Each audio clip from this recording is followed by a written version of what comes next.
Percy runs away. Henry, Gordon, and James were shut up for several days. At last, the fat controller opened the shed.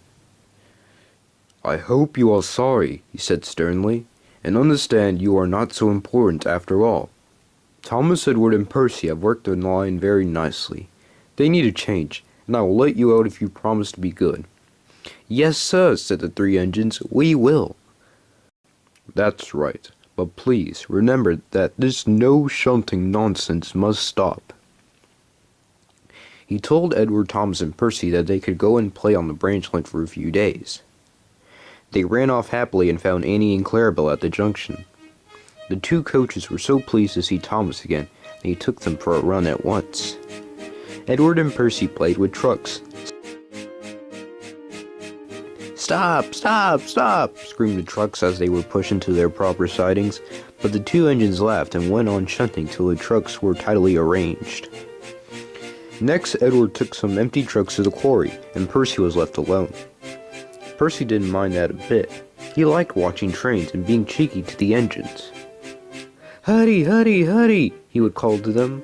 Gordon, Henry, and James got very cross. After a while, he took some trunks over the main line to another siding. When they were tidy, he ran to the main line again and waited for the signalman to set the point so that he could cross back to the yard.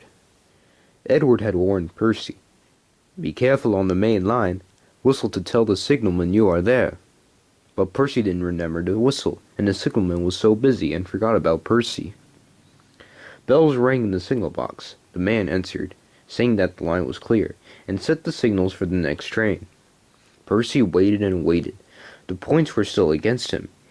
He looked along the main line. "Beep, beep!" he whistled in horror, for rushing straight towards him was Gordon with the express. "Poop, poop, poop, poop, poop!" whistled Gordon. His driver shut off steam and applied the brakes. Percy's driver turned on full steam. "Back, Percy, back!" he urged, but Percy's wheels wouldn't turn quickly. Gordon was coming so fast that it seemed he couldn't stop. With shut eyes, Percy waited for the crash. His driver and fireman jumped out. Groaned Gordon. "Get out of my way!" Percy opened his eyes. Gordon had stopped with Percy's buffers a few inches from his own. But Percy had begun to move. "I won't stay here. I'll run away," he puffed. He was soon clear of the station and running as fast as he could. He went through Edward's station whistling loudly, and was so frightened that he ran up Gordon's hill without stopping. He was tired then and wanted to stop, but he couldn't. He had no driver to shut off steam and to apply the brakes. "I shall have to run till my wheels wear out," he thought sadly. "Oh dear, oh dear. I want to stop, I want to stop," he puffed in a tired sort of way. He passed another signal box. "I know just what you want, little Percy," called the man kindly.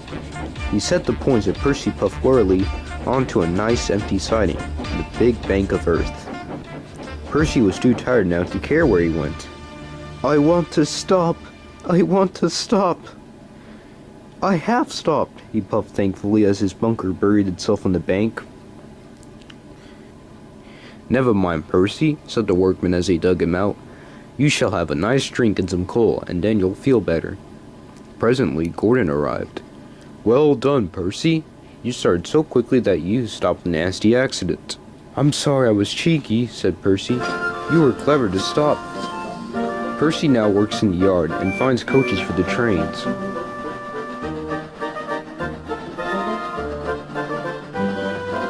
He's still cheeky because he is that sort of engine, but he's always most careful when he goes on the main line.